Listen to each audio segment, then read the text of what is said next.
Hello, friends. Today's Bible passage is Jeremiah chapters 39 through 43. This is how Jerusalem was taken. In the 9th year of Zedekiah, king of Judah, in the 10th month, Nebuchadnezzar, king of Babylon, marched against Jerusalem with his whole army and laid siege to it. And on the 9th day of the 4th month of Zedekiah's 11th year, the city wall was broken through. Then all the officials of the king of Babylon came and took seats in the middle gate. Nergal-Sharezer of Samgar, Nebo-Sarsekim, a chief officer, Nergal-Sharezer, a high official, and all the other officials of the king of Babylon. When Zedekiah king of Judah and all the soldiers saw them, they fled. They left the city at night by way of the king's garden, through the gate between the two walls, and headed toward the Arabah. But the Babylonian army pursued them, and overtook Zedekiah in the plains of Jericho. They captured him, and took him to Nebuchadnezzar king of Babylon at Riblah, in the land of Hamath, where he pronounced a sentence on him. There at Riblah, the king of Babylon slaughtered the sons of Zedekiah before his eyes, and also killed all the nobles of Judah. Then he put out Zedekiah's eyes, and bound him with bronze shackles to take him to Babylon. The Babylonians set fire to the royal palace and the houses of the people, and broke down the walls of Jerusalem. Nebuzaradan, commander of the imperial guard, carried into exile to Babylon the people who remained in the city, along with those who had gone over to him, and the rest of the people. But Nebuzaradan, the commander of the guard, left behind in the land of Judah some of the poor people, who owned nothing, and at that time he gave them vineyards and fields. Now Nebuchadnezzar king of Babylon had given these orders about Jeremiah through Nebuzaradan, commander of the imperial guard. Take him, and look after him. Don't harm him, but do for him whatever he asks. So Nebuzaradan, the commander of the guard, Nebuchadnezzar, a chief officer, and Nergal-Sharezer, a high official, and all the other officers of the king of Babylon, sent and had Jeremiah taken out of the courtyard of the guard. They turned him over to Gedaliah, son of Ahikam, the son of Shaphan, to take him back to his home. So he remained among his own people. While Jeremiah had been confined in the courtyard of the guard, the word of the Lord came to him. Go and tell Ebed-melech the Cushite, this is what the Lord Almighty, the God of Israel, says. I am about to fulfill my words against this city through disaster, not prosperity. At that time they will be fulfilled in your eyes. But I will rescue on that day, declares the Lord. You will not be handed over to those you fear. I will save you. You will not fall by the sword, but will escape with your life, because you trust in me, declares the Lord. The word came to Jeremiah from the Lord after Nebuzaradan, commander of the imperial guard, had released him at Ramah. He had found Jeremiah bound in chains among all the captives from Jerusalem and Judah who were being carried into exile to Babylon. When the commander of the guard found Jeremiah, he said to him, The Lord your God decreed this disaster for this place, and now the Lord has brought it about. He has done just as he said he would. All this happened because you people sinned against the Lord and did not obey him. But today I am freeing you from the chains on your wrists. Come with me to Babylon, if you like, and I will look after you. But if you do not want to, then don't come. Look, the whole country lies before you. Go wherever you please.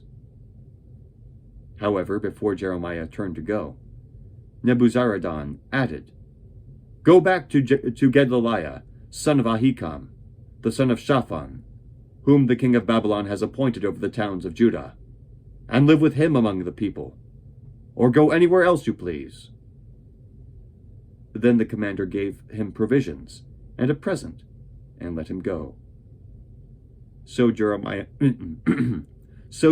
went to Gedaliah, son of Ahikam, at Mizpah, and stayed with him among the people who were left behind in the land. When all the army officers and their men, who were still in the open country, heard that the king of Babylon had appointed Gedaliah, son of Ahikam, as governor over the land, and had put him in charge of the men, women, and children who were the poorest in the land, and who had not been carried into exile to Babylon, they came to Gedaliah at Mizpah: Ishmael, son of Nethaniah, Johanan and Jonathan, the sons of Kareah, Sariah, son of Tanhumeth, the sons of Iphal, the Netophathite, and Jaazaniah, the son of the Maacathite, and their men. Gedaliah, son of Ahikam, the son of Shaphan, took an oath to reassure them and their men. "Do not be afraid to serve the Babylonians," he said. "Settle down in the land and serve the king of Babylon, and it will go well with you. I myself will stay at Mizpah to represent you before the Babylonians who come to us. But you are to harvest the wine, summer fruit, and oil, and put them in your storage jars, and live in the towns you have taken over." When all the Jews in Moab, Ammon, Edom, and all the other countries heard that the king of Babylon had left a remnant in Judah, and had appointed Gedaliah, son of Ahikam, the son of Shaphan, as governor over them, they all came back to the land of Judah, to Gedaliah at Mizpah, from all the countries where they had been scattered. And they harvested an abundance of wine and summer fruit. Johanan, son of Kareah, and all the army officers still in the open country came to Gedaliah at Mizpah, and said to him, "Don't you know that Baalis, king of the Ammonites, has sent Ishmael, son of Nethaniah, to take your life?" But Gedaliah, son of Ahikam, did not believe them. Then Johanan, son of Kareah, said privately to Gedaliah in Mizpah, "Let me go and kill Ishmael, son of Nethaniah, and no one will know it. Why should he take your life and cause all the Jews who are gathered around you to be scattered, and the remnant of Judah to perish?" But Gedaliah, son of Ahikam, said to Johanan, son of Kareah, "Don't do such a thing. What you are saying about Ishmael is not true." In the 7th month, Ishmael, son of Nethaniah, the son of Elishama, who was of royal blood, and had been one of the king's officers, came with 10 men to Gedaliah, son of Ahikam, at Mizpah. While they were eating together there, Ishmael, son of Nethaniah, and the 10 men who were with him got up and struck down Gedaliah, son of Ahikam, the son of Shaphan, with the sword, killing the one whom the king of Babylon had appointed as governor over the land. Ishmael also killed all the Jews who were with Gedaliah at Mizpah, as well as the Babylonian soldiers who were there. The day after Gedaliah's assassination, before anyone knew about it, 80 men who had shaved off their beards, torn their clothes, and cut themselves came from Shechem, Shiloh, and Samaria, bringing grain offerings and incense with them to the house of the Lord. Ishmael, son of Nethaniah, went out from Mizpah to meet them, weeping as he went. When he met them, he said, "Come to Gedaliah, son of Ahikam." When they went into the city, Ishmael, son of Nethaniah, and the men who were with him slaughtered them and threw them into the cistern. But 10 of them said to Ishmael, "Don't kill us. We have wheat and barley, oil and honey hidden in a field." So he let them alone and did not kill them with all the others. Now the cistern where he threw all the bodies of the men he had killed, along with Gedaliah, was the one King Asa had made as part of his defense against Baasha, king of Israel. Ishmael, son of Nethaniah, filled it with the dead. Ishmael made captives of all the rest of the people who were in Mizpah, the king's daughters along with all the others who were there, over whom Nebuzaradan, commander of the imperial guard, had appointed Gedaliah, son of Ahikam. Ishmael, son of Nethaniah, took them captive and set out to cross over to the Ammonites. When Johanan, son of Kareah, and all the army officers who were with him heard about all the crimes Ishmael, son of Nethaniah, had committed, they took their men and went to fight Ishmael, son of Nethaniah. They caught up with him near the great pool in Gibeon. When all the people Ishmael had with him saw Johanan, son of Kareah, and the army officers who were with him, they were glad. All the people Ishmael had taken captive at Mizpah turned and went over to Johanan, son of Kareah. But Ishmael, son of Nethaniah, and 8 of his men escaped from Johanan and fled to the Ammonites. Then Johanan, son of Kareah, and all the army officers who were with him led away all the survivors from Mizpah, whom he had recovered from Ishmael, son of Nethaniah, after he had assassinated Gedaliah, son of Ahikam, the soldiers, women, children, and court officials he had brought from Gibeon. And they went on, stopping at Geruth Kimham, near Bethlehem, on their way to Egypt, to escape the Babylonians. They were afraid of them because Ishmael, son of Nethaniah, had killed Gedaliah, son of Ahikam, whom the king of Babylon had appointed as governor over the land.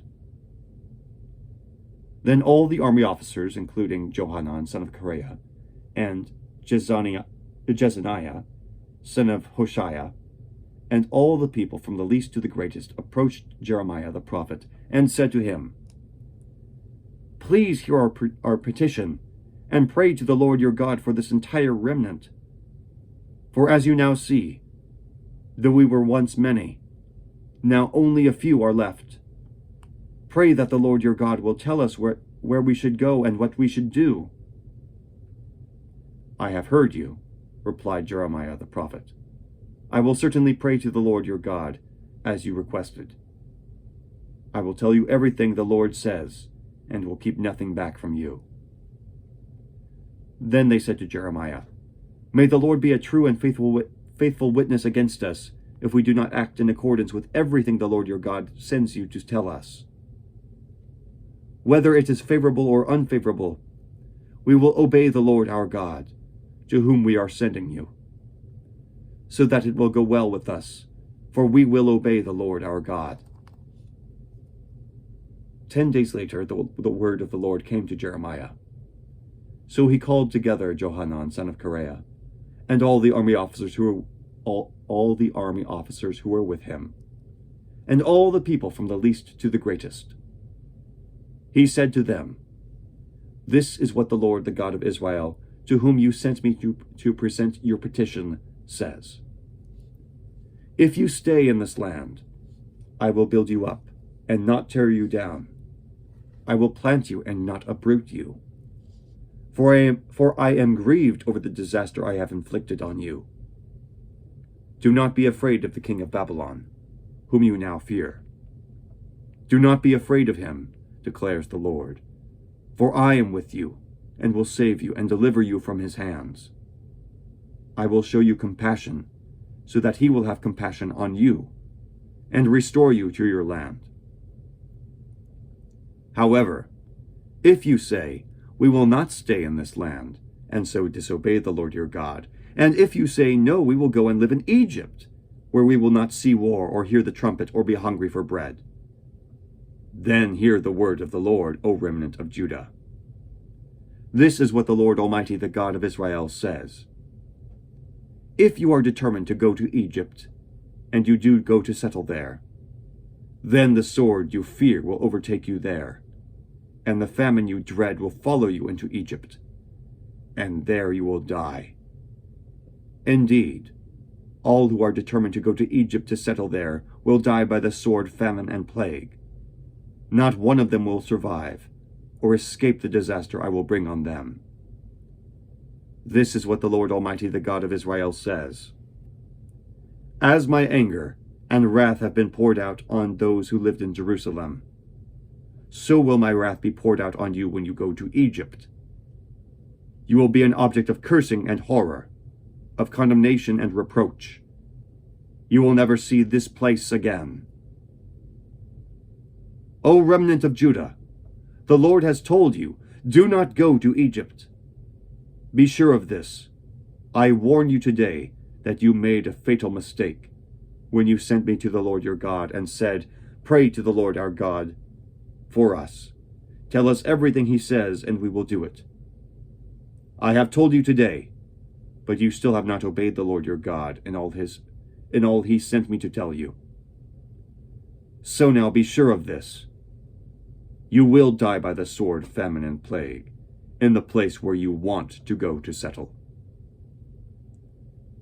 When Jeremiah finished telling the people all the words the Lord their God, everything the Lord had sent him to tell them, Azariah, son of Hoshea, and Johanan, son of Kareah, and all the arrogant men said to Jeremiah, You are lying.